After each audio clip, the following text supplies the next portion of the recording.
What up, gang? In the Jar football program.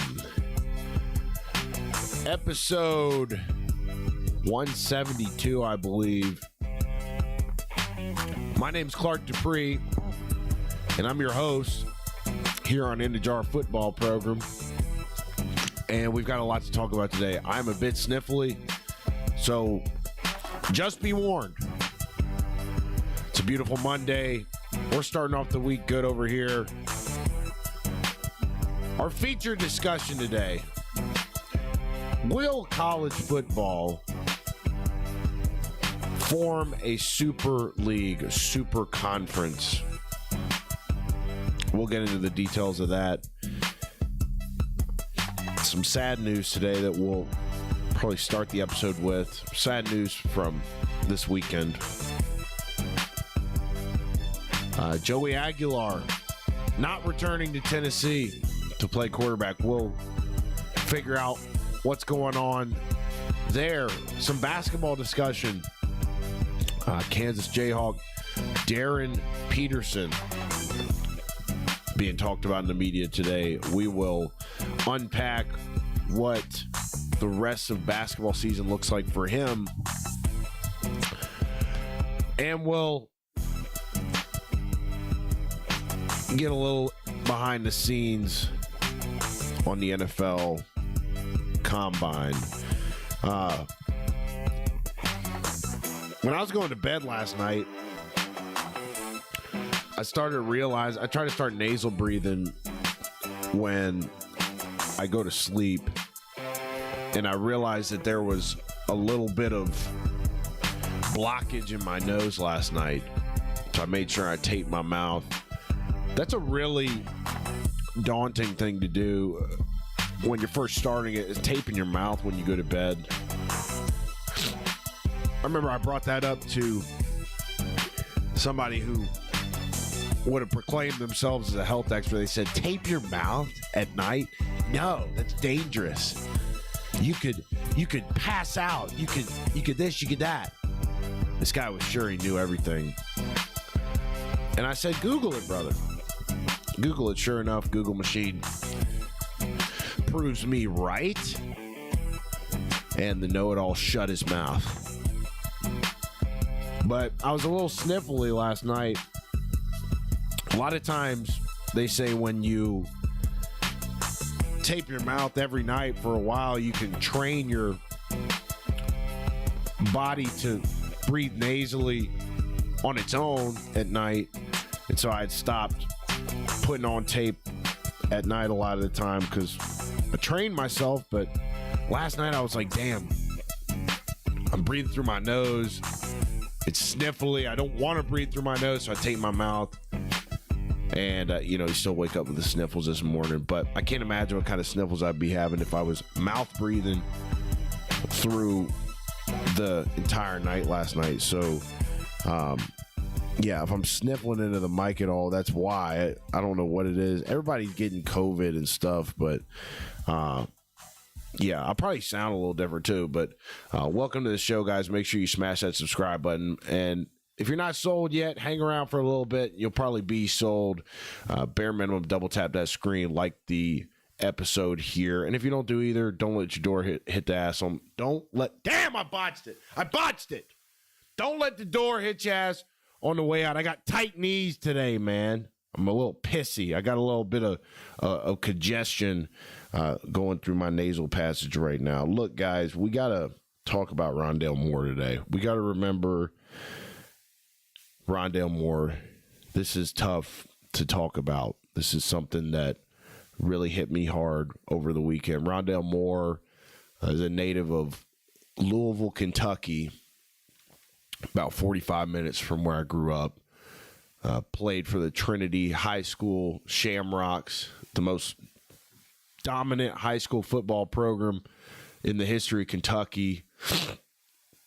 You guys hear me there?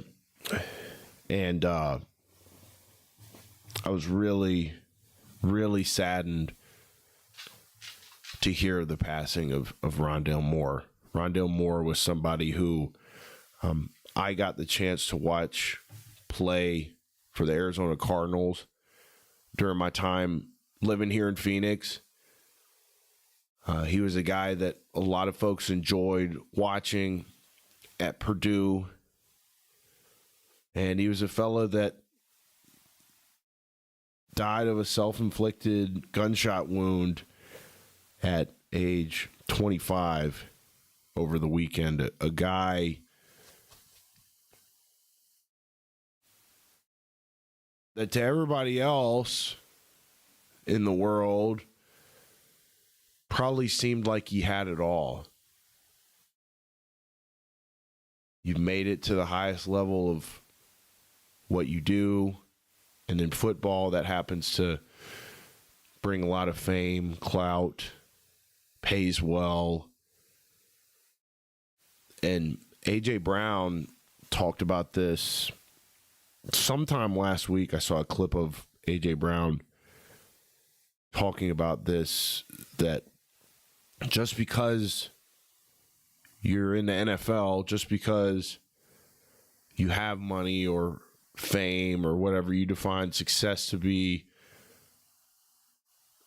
doesn't mean you don't have problems. And I think when you're in a position like someone like Rondale was in, where you're not feeling tip-top, it's probably hard to, as a man especially, it's probably really hard to talk about that. It's hard for any man to talk about that. It's hard for any man to open up and share with somebody else that their life isn't what they want it to be. I'd imagine someone like Rondale was probably even harder to share what he was going through because of how the life of being an NFL player is perceived by others. You got money, you got fame, everybody loves you, you're young and rich. How can you have problems?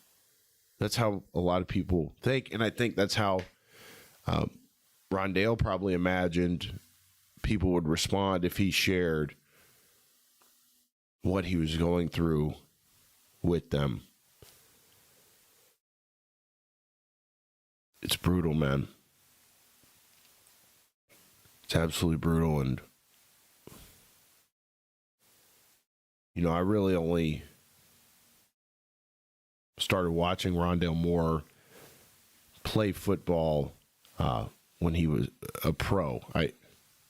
He was a lot younger than, he's a couple years younger than me. A lot of friends of mine from from Louisville knew him growing up, and they were shattered, and to see their response was really hard. But it's so much easier said than done.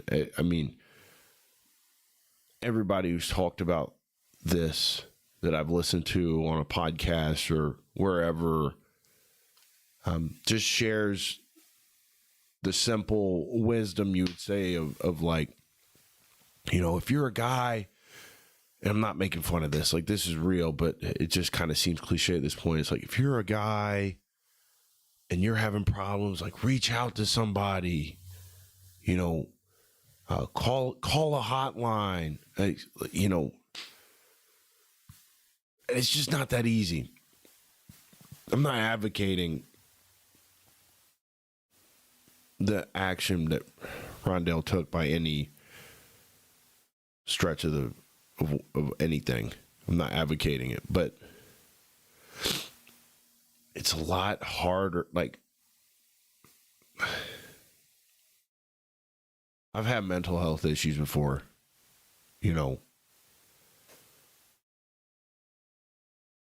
I can't speak on somebody else's journey. I can't. And I don't want this to be a downer podcast. I just want to pay my respects because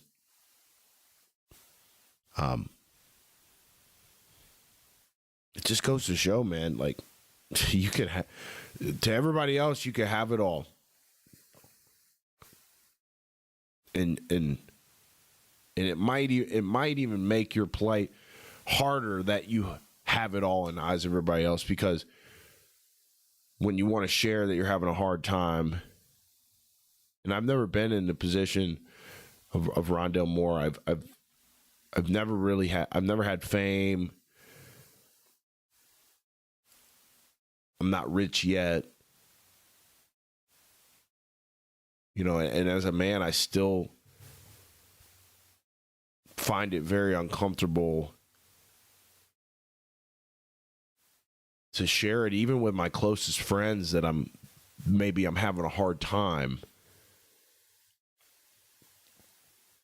And so I can't imagine how hard that would be when to everybody else you got it all. To open up and say, look, I'm struggling, man. I need somebody. It's hard. It's hard. And I could go on and on about this. I really don't want this to be like that kind of podcast. I just wanted to speak on something that I felt was important to speak on. You know, you don't, when you're a man, like, you want to fix problems. You want to fix things. You want to build things.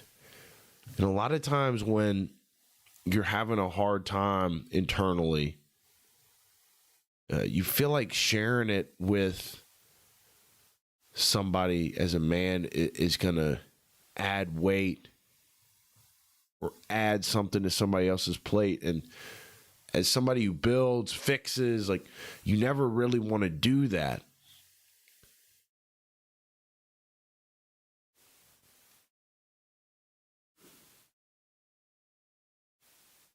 I'm still figuring out how to do that. Luckily, I haven't had that hard of a time internally the last year or so. So I haven't had to navigate that challenge of sharing with someone. But I'm sure hard times will come again. That's not me wishing hard times on myself. That's me acknowledging the reality of life. Hard times will come again. And I hope that when they do come, that I'm able to grow as a man in sharing my plight in a productive way with people I love. Because I get, like, I understand why men struggle with sharing the fact that they're having a hard time. I understand it. Like, you don't want to seem like you're complaining. Or, like I said, adding weight or adding something to somebody else's plate. You feel like a burden.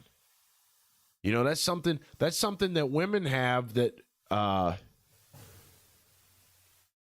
think is very helpful to them, is they don't feel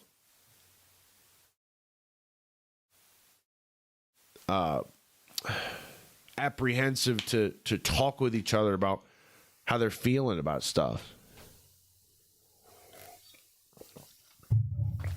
So I just wanted to talk about Rondale Moore to open it up.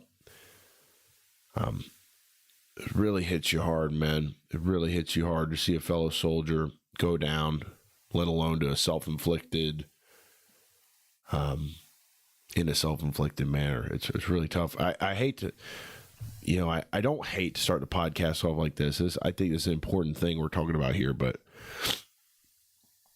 and I'm congested today too, and so I'm sniffling, so it sounds like I'm like extra emotional, but I am emotional about it. Yeah, I could probably talk about that for another 20 or 30 minutes. I could probably dedicate this whole episode talking about Rondale Moore, men's mental health. But if you're watching this and you're a man and you're trying to figure out how to get your internal state straightened out, I promise you, things change. There's always better days ahead. Sometimes there's worse days ahead. That's what makes life spicy. And if you leave room for silence, I truly believe the first step to mastering your mind and your soul as a man is leaving room for silence.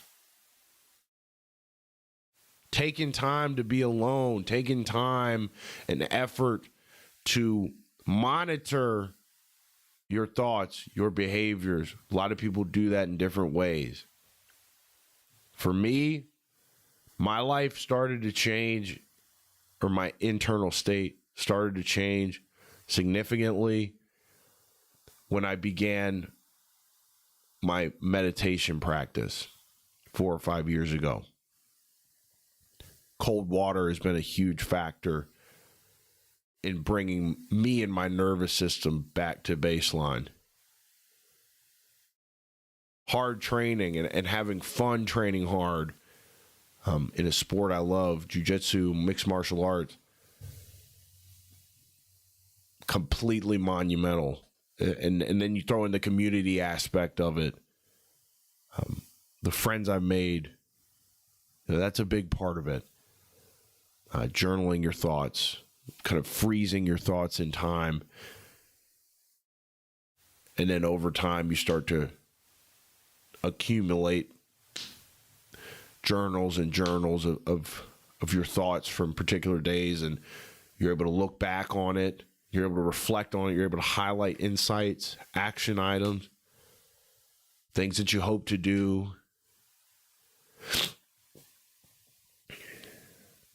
Everybody's answer is different to peace, but if you leave silence, if you leave room for God's voice, whatever you deem God to be, the answers will be revealed to you. So I'm really sad that Rondale Moore felt like he had to take his own life, man. Again, it's a guy that you would feel like has it all. And that's probably part of why he felt like he couldn't talk to anybody as a man, because maybe he felt like if he shared with somebody that he was having a hard time, that they would say, "Oh, man, you got money, you got bitches, you got clout, you got 100,000 followers on Instagram. What the hell is you sad about?" And like I mentioned a minute ago, A.J. Brown was talking about it last week. Just because you're in the NFL doesn't mean that you don't got problems. Doesn't mean that you don't got things that you're struggling with. And I hope that me sharing my journey,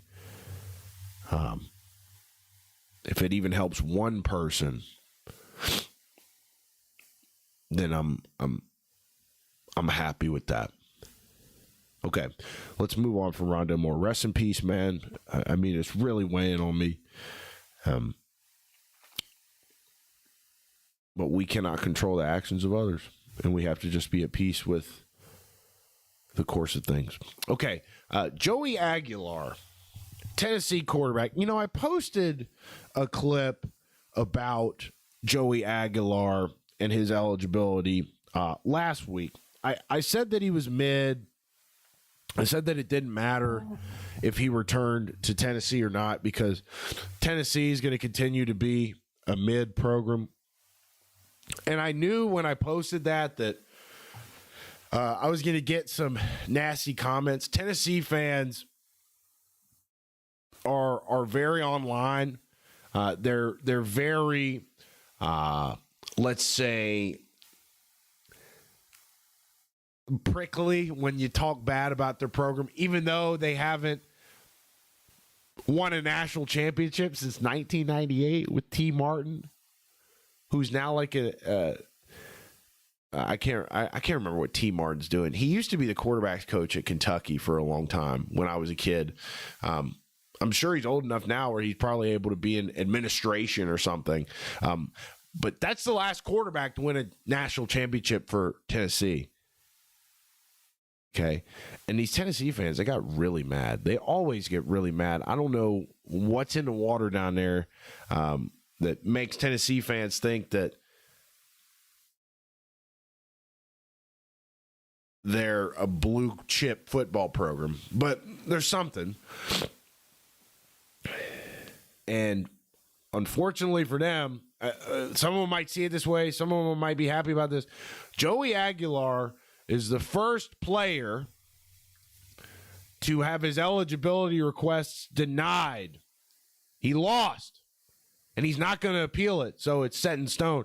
Listen, I've talked about this before. In college football, when you see a headline, 90% of the time, you have to take it with a grain of salt because there's literally no rules. There's literally no rules. So if you get most of the time you get a headline, like if I didn't see that Joey Aguilar wasn't going to appeal, I wouldn't even be talking about this piece of news today because you know that it's not set in stone and there's something. I mean, so let's read the details here. Joey Aguilar's request for eligibility was denied. First time in this court battle era where a player lost a state court injunction. Aguilar played 3 years, 2023, 2025, and wanted one more. Court said no. Why? Judge considered long tail ramifications. What does this precedent mean for the system? That tells me nothing. Big difference from Diego Pavia case, which is still being heard. Interesting. Judge put home team aside and did what was best for the sport. Why is it what's best for the sport? These outlines I have to really nail down on. The NCAA's attorney, who is also a Tennessee graduate, made a compelling case about the systemic implication. The question, is this a one-off or a sea change? So basically what I'm getting from this, we're figuring this out in real time, by the way, ladies and gentlemen. What I'm getting from this is that the court ruled against Joey Aguilar because they don't want a precedent being set that players will always win court cases. They wanted to set a precedent. I wonder if Trinidad Chambliss had lost his court case, whether this court in Tennessee would have ruled in favor of Joey Aguilar or not. Because it sounds to me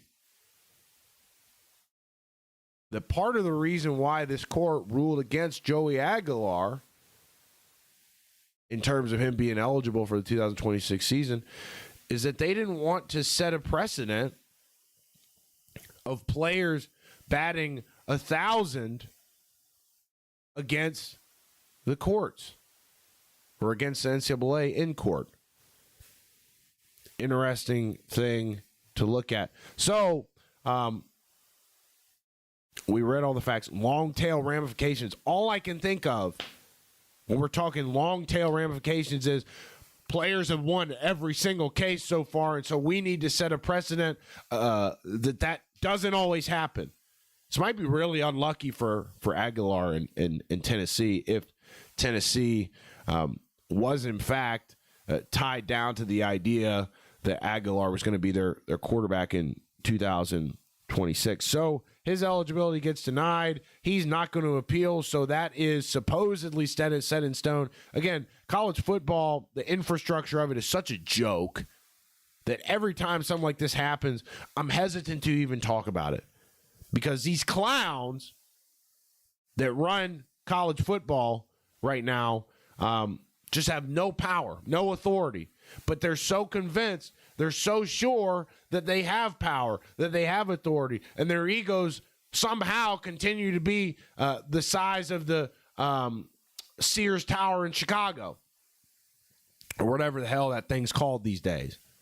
So what's going on at Tennessee now? You got a quarterback competition, an old-fashioned quarterback competition. That makes me feel old, calling a quarterback competition an old-fashioned quarterback competition, but that's where college football is today. You got some young cats at Tennessee, some big-name recruits, and you've got some guys you got a guy that transferred in from Colorado at Tennessee, Martin Luther Stab. What a name.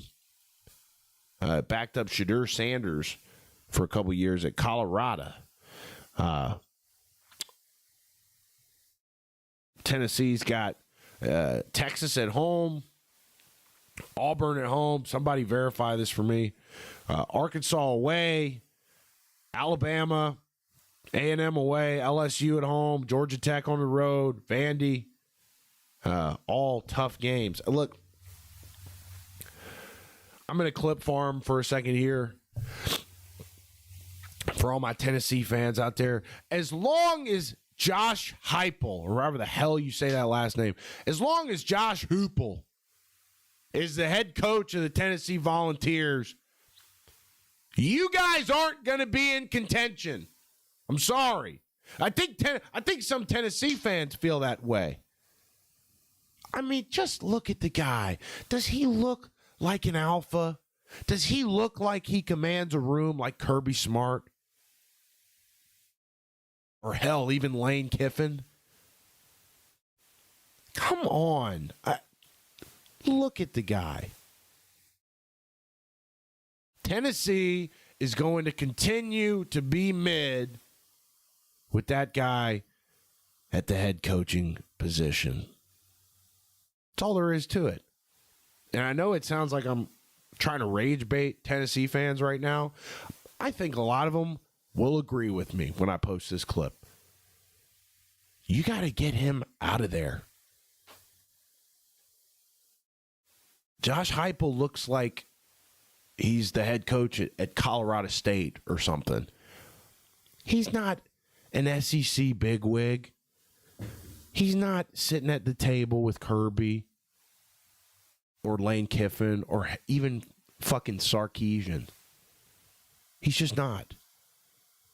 So that's my clip farming take of the day about Tennessee. I've been really enjoying college basketball lately. And one player I'm starting to get to know, not from seeing him play, is Darryn Peterson over at Kansas basketball. He's the presumed number one pick in the NBA draft. His draft stock is going down, but it's not based on the things you would maybe think that would be based on. I don't know. It's basketball, so maybe you guys know where I'm going. College basketball fans call him DNP, did not play. He likely trademarked the nickname. Peterson has been in and out of games all season. I watched Kansas host Arizona. I've mentioned this game a couple times on the show. I watched Kansas host Arizona at home. Incredible atmosphere. The home crowd willed Kansas to a win over then undefeated number one Arizona without Darryn Peterson. Oklahoma State. Kansas is playing Oklahoma State. Peterson pulled himself out of the game while having a great game. Just shut it down in the second half. In the Cincinnati game, Kansas got their ass beat by the Cincinnati Bearcats, apparently. I didn't watch, but I got a call from a buddy telling me about it on Saturday. Peterson played 32 minutes, which is the most he played all year. 17 points, 1 for 7 from 3, and Kansas gets their ass whipped. They play Houston on Big Monday tonight, I guess. Houston's number 2 in America, and they're 1.5 favorites as the road team. Bill Self's Big Monday record at Allen Fieldhouse, 40-0. Insane stat. Now, Peterson has had a hamstring injury. He's been genuinely injured, so he's not making it up. Let's just pause there for a second. The fact that we're even speculating on whether a basketball player is actually injured or not is insane to me. I mean, all-time soft sport these days. Guys, let's be as real as we can be. We have gotten far too zesty in the game of basketball. Being a little zesty ain't bad. But when you watch the U.S. beat Canada in hockey and get a gold medal, and the guy that hits the game-winning goal for the U.S. literally was missing a couple of his teeth from getting hit with a stick earlier in the game, stays in, and then scores the game-winning goal. And Anthony Davis is out for the year because he chipped a nail or something. I'm clip farming again, but something insane. You watch the clip of Anthony Davis getting hurt that ends up having him out for the year, and you'll know what I'm talking about. The fact that we're even speculating on whether a basketball player, a top basketball player, is injured or faking it is insane to me. Basketball is an easy sport to play. I'm not saying that everybody can hoop. I'm not saying that you don't get a little out of breath playing basketball. I'm not saying that it ain't hard on your joints, sticking your foot in the ground, cutting hard, all of that. But compare it to football. Compare it to hockey. I won't even compare it to fighting or mixed martial arts. And you just look at the toughness of guys that play each sport. Basketball's not even in the discussion. So the discussion around Darryn Peterson and Kansas is that Kansas might be a better team without this guy.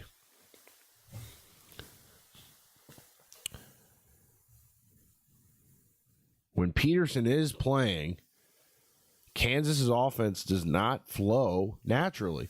Cincinnati game showed that they had literally zero chemistry when they were out there. Basketball is a flowy game. You got to rely on chemistry in basketball a bit. That's what's so aesthetically pleasing about basketball when you watch it. It's a flowy game. You got to have rapport with the guys around you. You got to know where your boy's going to be so you can dish it.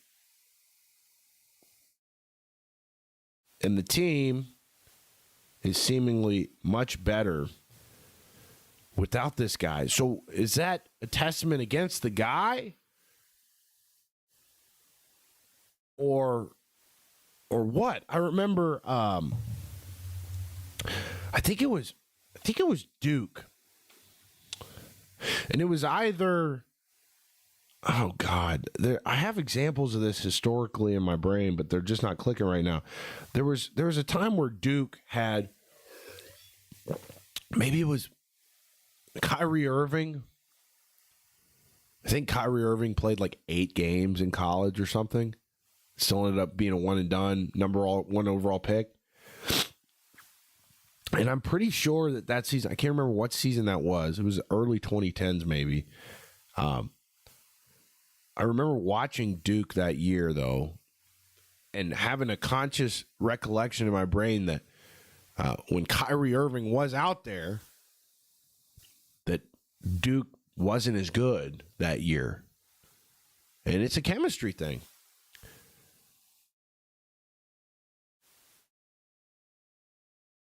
So there's some people out there saying that this cat, Darryn Peterson, might not go number 1 overall. Undoubtedly, if you look in the talent and measurables, it's no brainer that Darryn Peterson out of Kansas would be the number 1 overall pick in the NBA draft. But there's people starting to speculate that this guy's a problem. Listen, the quality of the NBA is so terrible. The standard for the NBA is so low mentally, in terms of toughness. I'm sure he'll still go number 1 because there's no accountability in the NBA. That's why you got guys half-assing every single regular season game. There's no accountability. The sport is relatively easy to play, at least on your body and mind. And there's so many games that it seems like none of them really matter. And these guys are just, I said it before, these guys in the NBA, they're all dopamine addicted gooners. They're worried about the next piece of ass that they're going to get into bed that night in the hotel room on a road trip. That's what these NBA guys are worried about. They're not worried about winning. They're worried about how many points they put up. This is what bothers me about basketball players and baseball players. It's a team game, but it's not really a team game. It's about individuals. I think baseball might even be worse in that department than basketball is. Because the nature of baseball, you got guys isolated on different parts of the field. You know, a lot of times in a baseball game, the only guys on the field doing anything are the pitcher and the batter. So it's almost a one-on-one battle for a lot of the baseball game like that. But it just bothers me, man. I mean, such a core value in my life that football taught me was it's about the team. It's about learning how to work with and depend on others. And it just seems to me that basketball players and baseball players never really understand that. The great ones do. The great basketball players are team guys. You know, Jordan was a team guy. I'm not really sure if LeBron's a team guy, but he's a special case in a lot of ways. And I've got a little head cold, so my brain's not moving too fast in terms of historical evidence on my take right here, right now. So please excuse me, but NBA GM said 3 weeks ago that he wasn't worried at all about Kansas. I guess he's a guard, Darryn Peterson, and the same guy is now saying he's starting to get worried. They're saying that they need to do medical checks, and his conduct and production are both concerns. Like we said, like when you're a guy that in a sport that is this heralded, this young, why wouldn't you feel like, hey, man, my ankle's starting to get a little bit sore. Yeah, I'm gonna pull myself out. You guys good with that? Oh yeah, I'm late to meetings today, Coach. I had to go get some Chick-fil-A, but you're still gonna throw me out there on Saturday because I'm him. Sometimes you get this attitude with football players.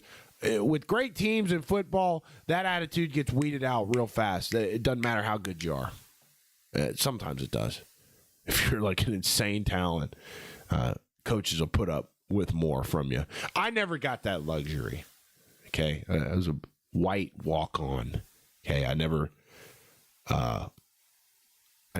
felt what it feels like to roll into a meeting late and know that I would have no consequences and still play. I don't know what that feels like. But Darryn Peterson does, and he's made a lot of money as a player at Kansas. And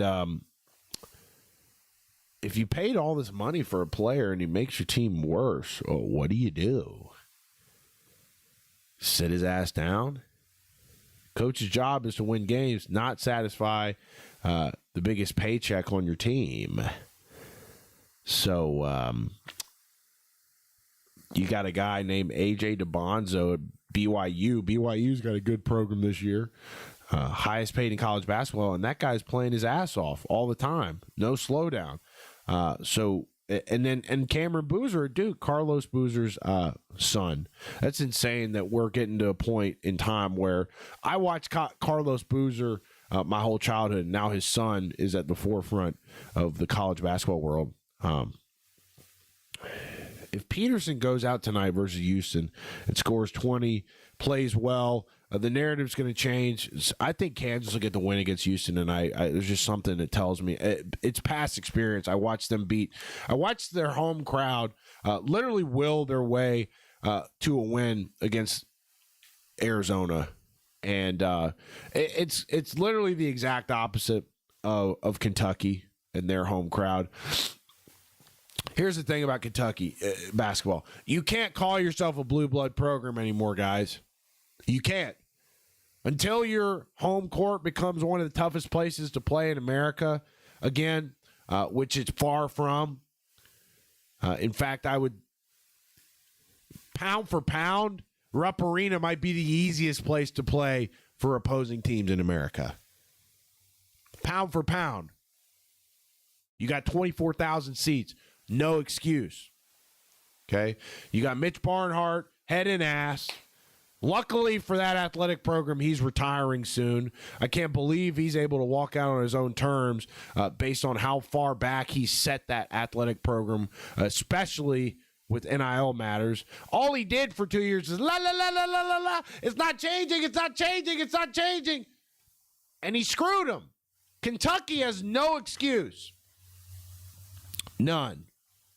You don't get to call yourself a blue blood, Kentucky. Not right now. You got to earn it back. Look at Kansas's home court tonight against Houston. Hell, watch any other team in the SEC. Watch a Georgia basketball game at home. That environment's got more juice than Rupp Arena does on most nights. I watch Missouri. They had a great home court atmosphere the other night. You got no excuse, Kentucky. None. And I'm saying that from a place of love. I think all my high school friends and people from back home think that I'm trying to hate on UK or whatever. I want to see them do well. I want to see them be a blue blood program again. You're not up there with Duke anymore, Kentucky. You're not up there with Kansas anymore. You're not up there with the programs that you used to be up there with. Complacency and head and ass syndrome is what has kept Kentucky from staying up to par with those Kansases and Dukes. It sucks, but your athletic director has major head and ass syndrome. And I wonder if the town of Lexington, Kentucky doesn't have a little complacency problem. That's all I'm going to say. You got to get your ass off the seat and stand up. I was reading in the comments. I posted a clip about Rupp Arena last week. And I was reading in the comments that fellas who went to go see a UK game stood up and cheered in big moments in the game were complained at by nasty, old, fun-hating, high-cholesterol old people sitting around them in Rupp Arena. And growing up in Lexington, I can't say that those kind of people being around surprises me one bit. It's backwards as all get out, and it makes no sense. But Kentucky's got to change something. That's how we're going to wrap today's episode, guys. Hey, make sure you subscribe to the channel. If you're new here, you're just popping in, we're live every weekday around 6 Eastern.